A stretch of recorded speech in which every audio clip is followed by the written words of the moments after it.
如果家里有普通冰块盒的话，可以直接用那个做，会比较方便。但因为我们家的冰块盒是这种的，它清洗起来不太方便，所以我就不打算用它做了。这个是做蛋糕用的细胶模具，我一部分会用这个做。如果这些都没有的话，可以随意的准备一个铝箔的饮料。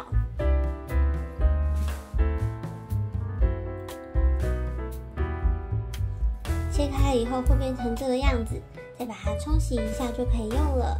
我用的是无糖的优格，那这个它会比较稠一点，我会先放进来，把它搅一搅，再倒到模具里面去。